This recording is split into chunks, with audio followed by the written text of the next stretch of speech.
시청자 여러분 안녕하십니까?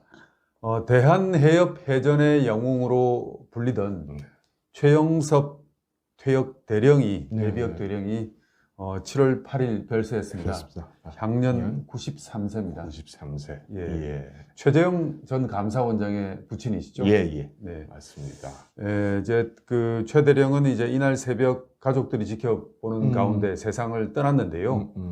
지금 빈소는 지금 서울 신촌 세브란스 병원입니다.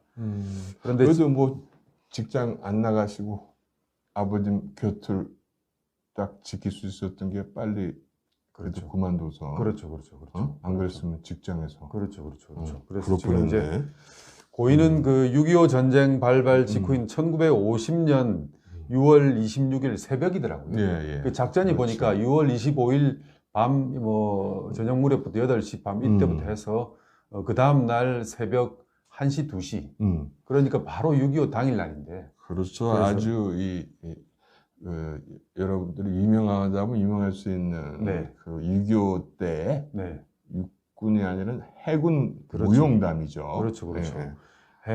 새벽에 이제 무장병력 600여 명을 태우고 이제 동해상으로 남아있어 북한 부산으로 침투하던 북한 1,000톤급 무장 수송선을 이제 대한해협에서 격침했습니다. 그래서 그 당시에 쏘이였더라고요. 쏘이가 옛날엔 총알이 쏘이 하고 날라오는데요. 그래서 쏘이들이 제일 많이 죽었다 그래. 최영섭 이제 대령 예비역 대령께서 고인이 이제 그 당시에 최영섭 소위로서 갑판 사관이었다고. 해군은 이 명칭이 이 계급 명칭이 틀려요. 그러니까 이제 소위 중에 대위가 캡틴이잖아. 내가 캡틴이거든. 근데 해군은 대령이 캡틴이에요. 함장이. 그러니까 내가 감히 이분하고 계급이 같은 캐피탄 캡틴이니까 아니라 해군은 대령이 캡틴이고 이제 소위를 갖다 이제 갑판사관이라고 부르는 거예요. 그러니까 보통 이런 당시에 이제 해전을 보면 갑판에서 가장 그 치열한 전투가 벌어지지 않습니까? 보통 이제 전사자도 여기서 가장 많이 나오고 뭐 이렇습니다. 그래서 강원도 평강이 고향입니다. 고인은 이제 8.15 광복 뒤에 가족들이 월남한 실향민입니다. 그렇죠. 그게 38선 이북인가? 그렇죠? 강원도 평강 바로 38선 이북인데요. 그런데 집안이 또 이 아주 병역 명문가입니다. 그렇죠. 지금 정말로 우리 그 대한민국의 보수 진영들이 보면요, 국민들한테 욕을 먹는 특히 이제 좀 이렇게 정치라든지 좀 사회 지도급에 있는 보수적인 인사들이 욕을 먹는 이유가 너무나도 탐욕적이고 그리고 자기 헌신이 없는 뭐 이런 그리고 뭐 집안들이 많지 않습니까? 실제로 병이 있고 약해서 면제받고 그런 사람도 있어요. 근데 그런 사람에 비해서 최재형 전 감사원장 아버님이나 또 가족들하고 본인도 본인도 육군 캡틴이죠. 그렇죠. 이게 지금 이제 보면 우리가 선진국 사례를 보면요. 그렇죠. 영국, 특히 영국이나 뭐 프랑스라든지 뭐 미국이라든지 일본이라든지 보면 그 귀족들. 그렇죠. 안 그러면 그러니까 귀족들이 보수 진영 아니겠습니까? 그렇죠. 그런 그 사회 지도적인 위치에 있는 사람들의 가장 그 필수 조건이 전쟁에 나갔을 때 참전하는 것이죠. 참전하는 거고. 그렇죠. 그런 전쟁에 나가서 전사자를 냈거나 이런 경력이 있는 집안이라야만 어떤 사회에서 존경을 받는 그런 위치에 올라갈 수 있다는 거거든요. 영국 왕가도요. 엘리자베스 아들들도 전부 다 뭐 그 소령 맞습니다. 다 그렇게 제대를 했어요. 그리고 뭐 대표적인 그런 사례들이 있지 않습니까? 영국의 귀족들 보면 뭐 그냥 그렇게 평소에는 방탕한 생활을 하더라도 2차 대전 때 보면 뭐 아버지 잠깐 뭐 어디 좀 사냥 좀 하고 올게 그러고 없어졌는데 뜻밖의 전사 통지서가 며칠 뒤에 전사 통지서가 날라왔는데 아버지가 그 폭격기를 몰고 그 독일을 폭격하러 가서 베를린 상공에 폭격을 하다가 이제 격추돼서 이제 사망하고 그리고 이제 어떤 그런 것이 영국 귀족들, 노블들의 어떤 그 필수적인 조건이었는데 귀족뿐만 아니라 이제 그 어떤 유명층 코난 도일 아시죠? 네, 코난 네. 도일의 아들도 아버지 네. 몰래 1차 대전에 참여를 합니다. 네. 중위로. 네네네. 나중에 죽어요. 네, 맞습니다. 어. 그래서 우리 사회에, 한국 사회에 참 그 사회 지도층들이 뭐 이거는 보수, 진보, 뭐 좌우를 떠나서 이렇게 국가를 위해 헌신한 이런 집안들은 정말로 사회적인 존경을 받을 만한 가치가 그렇죠, 있거든요. 그렇죠. 그런데 이제 이 고인 최영섭 대령의 집안은 보면 대표적인 병역 명문가입니다. 고인의 동생 두 분, 친동생 두 분은 전부 해병대 대령과 해군 부사관으로 근무했고요. 그리고 아들 넷은 이제 이 아들 중에 한 명이 이제 한 분이 최재형 전 감사원장 아닙니까? 그렇죠. 모두 6회 공군에서 장교로 3군 산전수전을 예, 아니, 그렇죠. 산전수전 공중전을 네. 다 육군, 해군, 공군에서 모두 장교로 공군전- 복무를 했습니다. 공군전까지. 네. 예, 우주전만 남았군요. 네. 그리고 또 이 고인의 손자 한 명은 해병대 장교로 DMZ에서 그렇죠. 근무했고, 그리고 그러니까 지금 이제 최재형 전 원장의 딸이 둘이 있는데 아들 나중에 입양한 아들 2명도 전부 병장으로 육군 병장으로 입양한 아이들도 네, 병장으로 제대했습니다. 했어요. 그래서 와. 뭐 집안 자체가 이렇습니다. 뭐 일단 뭐 이런 아버님이 자랑스러울만도 하네요. 아버님이 네네네. 뭐라 했어요? 자손들에게 가급적 최전방에서 근무해라. 나는 육해공군과 해병대를 아우르는 통합사령관이라고 자랑을 하셨다고. 네네, 그렇습니다. 그래서 최영섭 그 대령의 오늘은 이제 그 백두산함 대한해협 그렇죠. 해전에 대해서 오늘 좀 이야기를 네.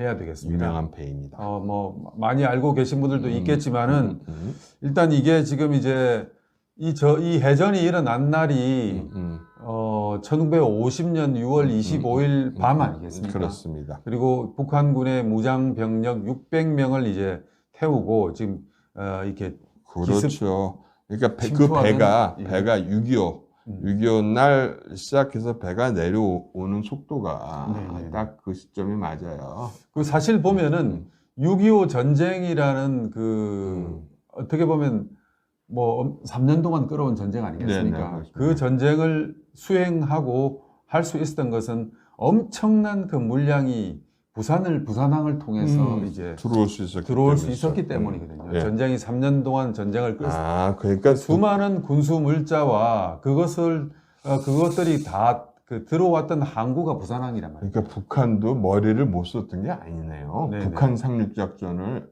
노르망디처럼 계획을 하고 있었던 거네. 그렇죠. 그래서 아예 못 들어오게 미군이 못 들어오게 막아버릴. 이게 좀 끊어서 갑시다. 가려가지고. 그러니까 이제 부산항으로 이제 군사물자라든지 보급물자가 못 들어오도록 차단하기 위해서 벌써 그렇죠. 당일날 6.25 당일날 벌써 여기까지 내려왔다는 거야. 전쟁 그러니까 뭐 낙동강 뭐 전선 이런 것이 이제 의미가 없어지는 거죠. 그렇죠. 그러니까 뭐냐면 6.25 새벽에 출동 명령 내리자마자 이 배가 내려간 거란 말이에요. 그렇죠. 그 시간이 이 시간이죠. 예를 들어 부산항에 항만 저반 시설을 파괴했더라면, 그러니까 애들이 여기에 부산에 상륙했더라면, 그렇죠. 그럼 뭐 끝이죠. 끝이죠.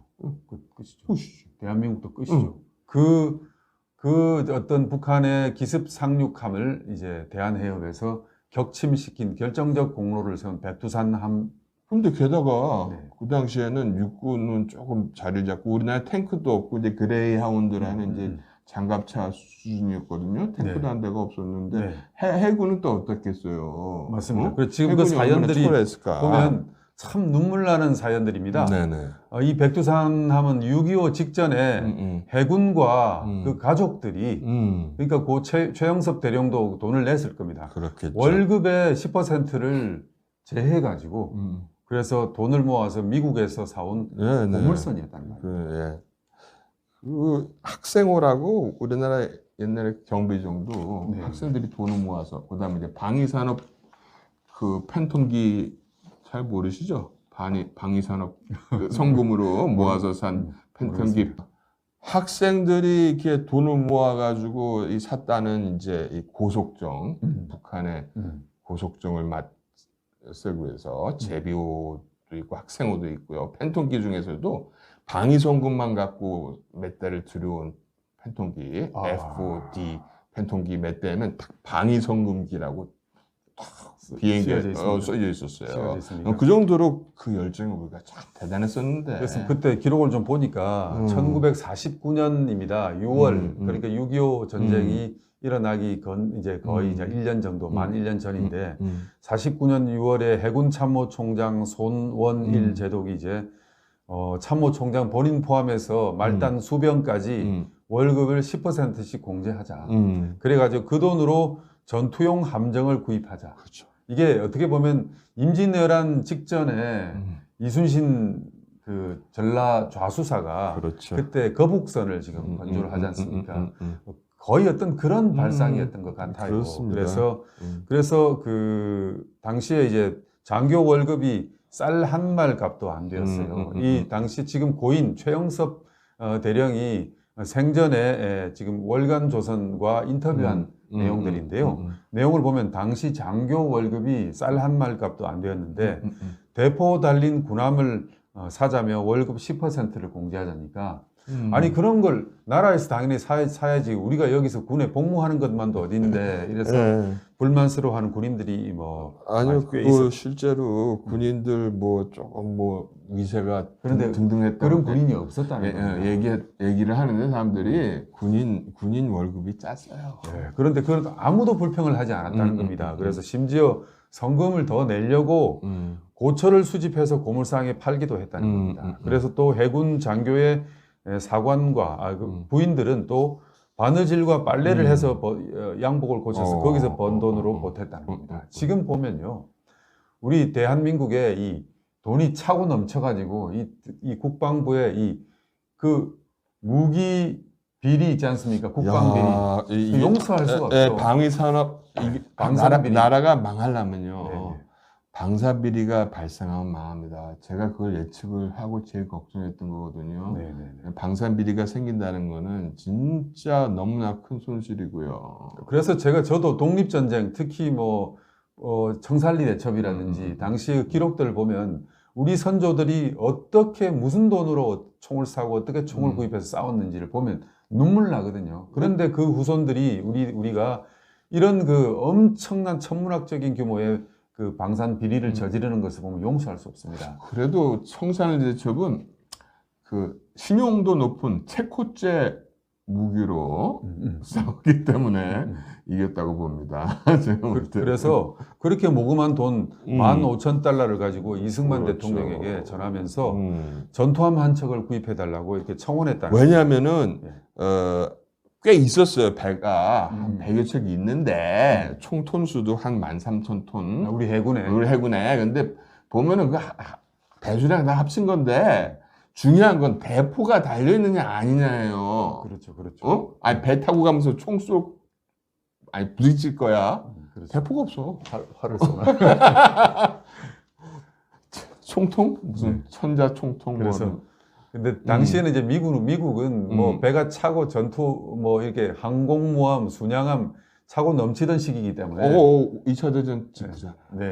그리고 뭐 이 정도 배는 그냥 막 버리는 배들이 꽤 있었을 것 같아요. 그래서 이제 이승만 대통령이 당시 한국 해군 고문관으로 나와 있던 그 미국 해안경비대 소속 로빈슨 대위에게 바로 쓸 수 있는 퇴역 전투 함정을 좀 알아봐 달라고. 그렇죠. 그래서 이제 미국 뉴욕주 롱 아일랜드의 킹스 포인트에 있는 해양대학교에 그 화이트헤드 소위 함의호라는 그 실습선을 팔 계획이 있다는. 제가 조금 더 그건 자세히 말씀드릴게요. 아니요, 그 먼저 다 말씀하세요. 그래서 이렇게 이제 어쨌든 함정을 구입하려고 이 손원일 제독과 로빈슨 대위가 항공편으로 미국으로 가서 그래서 또 함정을 수리해서 몰고 올 인수단은 15명이 뉴욕에 왔다는 것 아니겠습니까? 뉴욕까지 가서 갖고 왔죠. 그래서 이제 거기 롱아일랜드라든지 뉴욕주 보면 그게 뭐 제가 좀 많이 다닌 지역이라서 하여튼 그쪽 바다가 그 배가 그때 해양 연습학교가 많이 있는 모양입니다. 그렇죠. 그다음에 그거 뭐 많이 발달된 그 뉴욕 근처 아니에요? 롱아일랜드가. 맞습니다. 맞죠? 저는 안 가봐서 미국 동부는 못 가봐서 네. 거기 가보는 게 소원이에요. 네, 그래서 화이트헤드 소위호를 구입했는데 이거 배 재원에 대해서 좀 설명해 주시죠. 화이트헤드 저기가 자 봅시다. 잠깐만, 이거 우리 너무 길게 하는 거 아니에요? 너무 길게 하는데 재미난 전투 얘기 잠시 좀 이따 해드리고 이것이 뭐냐면은 왜 중요하냐면은 이게 미국의 PC 461급이에요. 원래 한 명은 USS PC 823이라는 배가 나왔죠. 그래서 인사인 화이트헤드라는 이름으로 시습선으로 사용이 됐는데 이게 사실은 언제 만들어졌냐면은 이게 왜 기능을 발휘했느냐. 네. 아까 우리가 참수리급이나 그런 고속정보다 어떻게 보면 더 연약해 보이기도 하잖아요. 네. 구축함이나 순양함은 엄청 큰 거고. 네, 네. 이게 400몇 450톤. 450톤짜리니까 우리가 만만하게 보지만은 네. 이 배의 용도가 네. 뭐였냐면 잠수함, 구축함에 앞서서 잠수함을 쫓아가는, 잠수함을 쫓아가서 습격하는 그런 배예요. 그러니까 배가 속도감도 있고, 속도가 있네. 그 다음에 이제 기뢰 또 떨어뜨릴 수 있고 대포가 달려 있는 게 무엇보다 중요한데 문제는 뭐냐면 그 당시 미국이 전쟁 물자가 막 모자랐기 때문에 마구잡이로 막 대량 생산을 했기 때문에 그렇죠. 우리나라식으로 보자면 좀 뭐라 그래 재료가 좀 부실해요. 부실한 거라서 네. 왜냐면 이게 1943년도에 그럼 새 배?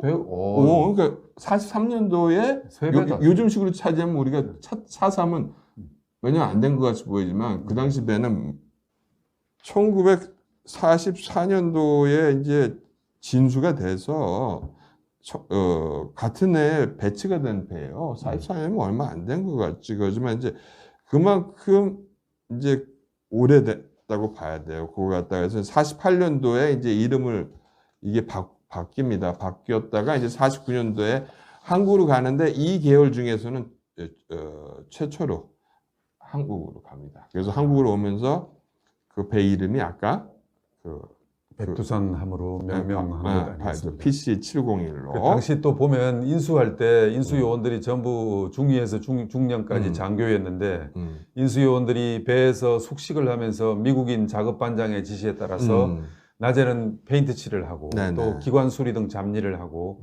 뭐 그렇게 했다는 것 아닙니까? 그렇습니다. 미국인 노무자들한테 맡기면 인건비가 비싸니까 우리 인수하러 간 우리 군인들, 해군 용사들이, 해군 선배님들이 직접 그 일을 했다는 것 아닙니까? 그래도 76mm 포도 있고요. 예. 막 저것도 있고 길에 던지는. 하여튼 이 당시 우리 참 우리 선배님들 상황을 보면 우리나라 대한민국 정부가 처음으로 이제 런던 올림픽에 참여를 하거든요. 예. 불쌍해요. 예, 그때도 보면 올림픽 참가를 할 때 돈이 없어가지고 배 타고 갔어. 배 타고 갔는데 그런데 처음에 참 그게 우리나라 제일동포 역사에도 기록이 돼 있는데 가서 런던에 가서 이제 호텔비라든지 숙식비가 없는 거예요. 그래서 처음에 요코하마, 오사카 우리 동경으로 가서 우리 제일동포들이 그 선수들 유니폼이 없어가지고 직접 제일동포 부인들이 바느질을 해서 한 땀 한 땀 바느질을 해서 등번호를 백넘버를 달아주고 그리고 여기서 모금을 해서 우리 대한민국 선수단의 참가 경비를 지원해서 그렇게 런던 올림픽에 참여했다는 것 아니겠습니까? 그때 축구 대회에서 최고의 기록이 나오죠. 골 차이로 진 게. 아니, 그러니까 피곤이 풀리지도 않고 무슨 전지훈련이야. 가서 그냥 내리자마자 뛰었거든요. 네네, 맞아요. 속상해. 그래서 우리나라 해군, 대한민국 해군의 최초의 전투함인 이제 백두산함이 태극기를 펄럭이면서 이제 뉴욕 항구를 이제 빠져나옵니다.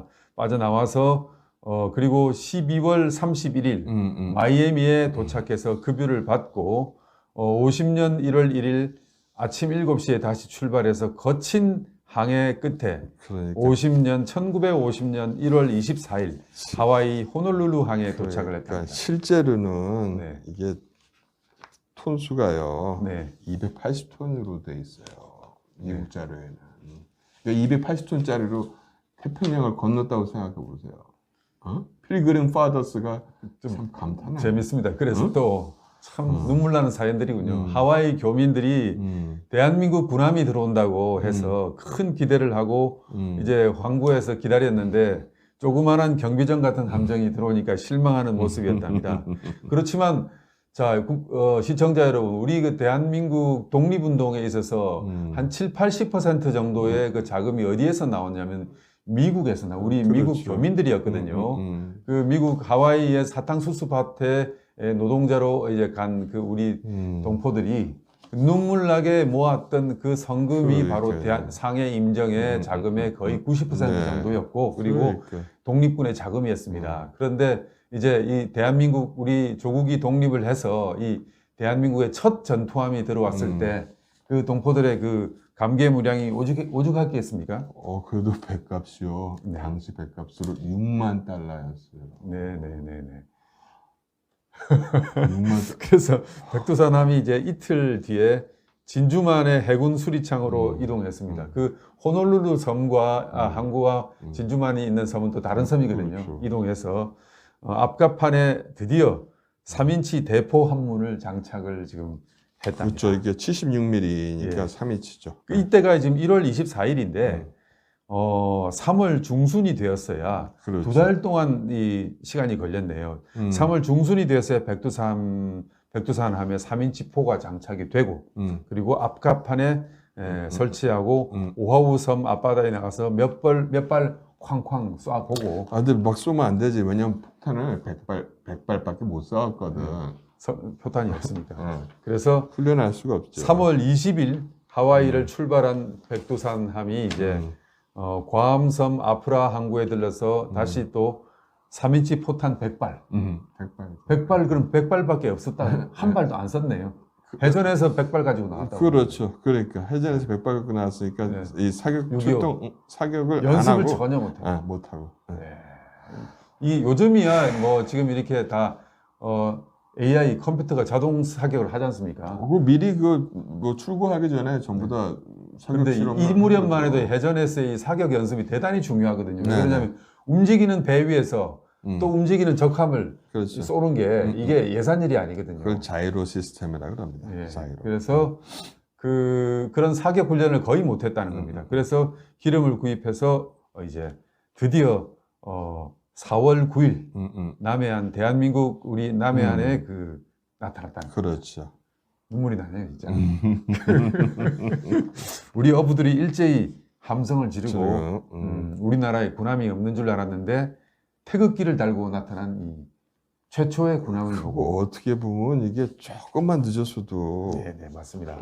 가령 이 계획을 조금만 늦췄어도 이 배가 6월 달에 출동할 수 있었겠어요? 못했죠. 그럼 부산항에 정말 그렇죠. 해군은 이렇게 시간이 많이 걸립니다. 해군은 이 정도의 정말 그래도 1년 전에라도 준비한 것이 얼마나 탁월한. 위에서 몰래 내려오고 뒤에서 몰래 상륙해가지고 얼마나 부산이 혼란 불바다가 되면은 임진왜란 때가 생각나네요. 해군을 그 무능한 선조가 해군을 포기하려고 그랬지 않습니까? 그렇죠. 바다에서 막아서 싸우지 않으면 안 된다고 이순신 우리 장군께서 그렇게 주장을 하고 얼마나 어려운 지경을 겪었습니까? 그러니까 이 북한 인민군들이 상륙했었으면 이건 큰일 날 일이었어요. 그래서 4월 10일 뉴욕을 떠나 석 달 반 동안 대서양과 태평양의 거친 파도를 헤치고 드디어 친해 기지에 백두산함이 모습을 드러냈답니다. 3인치 포 한 문만 달랑 이제 76mm 앞갑판에 딱 장착하고. 그렇죠. 인치를 영국은 이제 파운드라는 말도 쓰고 이제 인치 미리 여러 가지 좀 헷갈리지만 여기다 이제 50mm 중기관 총 2정을 설치를 했습니다. 원래가 이제 그 두 개가 설치가 되게 돼 있습니다. 그러니까 이게 다 장착을 할 수 있도록 돼 있어요, 배가. 포탄이 100발밖에 없었다고 합니다. 그래도 이거 다 싣고 다니기 힘들죠. 네네네. 그래서 해전 당시에 이제 바로 어떻게 또 기가 막히게 6월 25일 당일 대한해협 해전을 벌였고 그리고 성공적으로 적을 격침시키고 부산을 지킬 수가 있었다는 그러니까 76mm는 지금 우리나라 전차에 붙어 있는 게 탱크에 있는 게 120mm예요. 네. 그 전에 M48이 음. 48년도에 뭐 나왔다 치면 그건 90mm. 음. 그보다 적은 셔만 탱크가 76이라서 한 요만해요. 크지도 않아. 그것도. 그래서 지금 이 백두산함이 대한해협에서 북의 북한의 그 적함을 격침시킨 시간이 6월 26일 새벽 1시 30분. 정말 이 그러니까 예상을 하고 있었다는 거지. 네. 그래서 대한해협 해전에서 승리하지 못했다면 부산을 지킬 수가 없었고 그리고 부산을 지키지 못했다면 대한민국은 없는 겁니다. 그렇죠. 없는 겁니다. 대한민국 없습니다. 그래서 백두산함의 영웅들이 계시지 않았다면은 지금 현재 대한민국도 없는 겁니다. 그래서 며칠 전 돌아가신 최영섭 최영섭 대령의 저희들이 다시 우리 국민들이 다시 한번 그 명복을 빌면서 감사함을 표시하는 겁니다. 네네. 그렇습니다. 우리 많은 우리 참전 용사들과 국가유공자분들하고 이제 합류를 하셔야 되는 거 아닙니까? 이번에 이 대령님께서는 현충원에 들어가는데 무리가 없었습니까? 모르겠습니다. 이게 또 이 제가 조금 살펴봤어요. 네. 그래서 발인하고 이제 보통 네. 나오면 이제 발인 나오고 이제 안장을 어디에 하는지 이렇게 표시가 되어 있는데 안타깝게 제가 그걸 못 찾아보고 왔습니다. 대전 현충원이 될지 서울 현충원이 될지 모르겠네요. 어쨌든 최 기자와 닥터 최 오늘은 6.25 최 기자와 닥터 최 오늘은 6.25의 영웅 백두산함의 영웅 대한해협의 대한민국을 지켜낸 대한해협 해전의 영웅인 고 최영섭 대령의 별세에 붙여서 그를 추모하면서 오늘 방송 오늘 이까지입니다.